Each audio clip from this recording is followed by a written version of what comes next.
বেঈমানি করলে আবার খুশি হবেন কেন? খুশি হবেন এই জন্য যে আলহামদুলিল্লাহ একটা জায়গায় ছিলাম এতদিন, আল্লাহ আমাকে জায়গাটা চিনিয়ে দিস। ও যদি বেঈমানিটা এখন না করতো, আমারে আরো কিছুদিন ভাড়াইয়া তারপরে করতো, আমি আরো বেশি ক্ষতিগ্রস্ত হইতাম।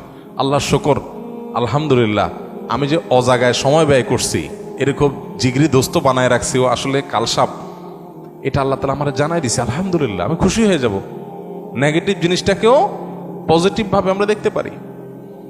যত হতাশা আছে, এই হতাশা দূর বেশিরভাগ ক্ষেত্রে হয়ে যাবে শুধু মেন্টালিটি পরিবর্তন করলে। আল্লাহ আমাদেরকে সেই তৌফিক দান করুন। আমাদের কিচ্ছু নাই ঘরে, অল্প স্বল্প আছে, আমরা যার আছে তার সাথে তুলনা করব না। আমার যা আছে তা নিয়ে আমি অনেক হ্যাপি, আলহামদুলিল্লাহ। আল্লাহ আমার ছেলে মেয়ে সুস্থ রাখছেন, ক্যান্সার দেন নাই, বড় কোনো ব্যাধি দেন না, আল্লাহ শুকর। কিন্তু কাউকে ক্যান্সার দিয়েছেন, আলহামদুলিল্লাহ আল্লাহ তাআলা আমাকে মরার আগে তওবা করার সুযোগ দিয়েছেন। একটা ওয়ার্নিং আসছে, আমি এখন প্রস্তুতি নিয়ে যেতে পারি। অনেকে হঠাৎ চলে যাচ্ছে অ্যাক্সিডেন্টে, সে তো প্রস্তুতি নিতে পারে নাই। খারাপ কাজ করতে করতে গুনাহের পথে থাকতে তওবা করার আগে সে চলে গেল। আলহামদুলিল্লাহ আমার তো একটা ওয়ার্নিং পিরিয়ড পাইছি, এই সুযোগে আমি তওবা করে আমার আখিরাতটাকে সুন্দর করে যেতে পারি। প্রত্যেকটা নেগেটিভ জিনিসকে পজিটিভ দেখা যায়। বিশেষ করে আজকালকার যে হতাশা, এগুলো বেশিরভাগই হলো আমাদের অনেক খাই স্বভাবের কারণে। আমরা ভাবখান, আমি এরকম অনেক মানুষ দেখেছি ব্যক্তিগতভাবে, আমি পরিচিত অনেক মানুষ সাথে, নাই ভাই কিচ্ছু নাই, ব্যবসা বাণিজ্য অবস্থা একেবারে খারাপ।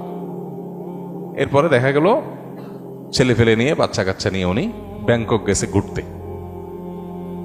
ভাই ব্যাংকক গেছেন ঘুরতে, আপনার না খুব অসুবিধা? ভাই এইটা তো 10-20-50 লাখ তো অ্যাকাউন্টে আছেই, এটা তো কোনো ইয়ে না। আমি কোটি কোটি টাকার যে ব্যবসা আছে আমি সেটা কথা বলতেছি, ফ্যাক্টরিগুলো বন্ধ, হান তান, কিন্তু ওনার সব চলতেছে।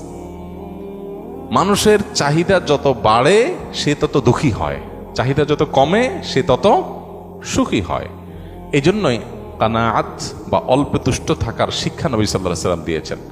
মুসলমান কখনো খাই স্বভাবের হবে না। যত বেশি খাই স্বভাব হবে, যত বেশি অন্যের কাছে আশা থাকবে, তত বেশি আপনি দুঃখী হবেন।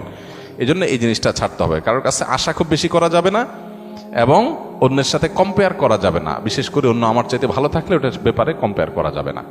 আশা বেশি করবেন, ধরা খাবেন। পৃথিবীতে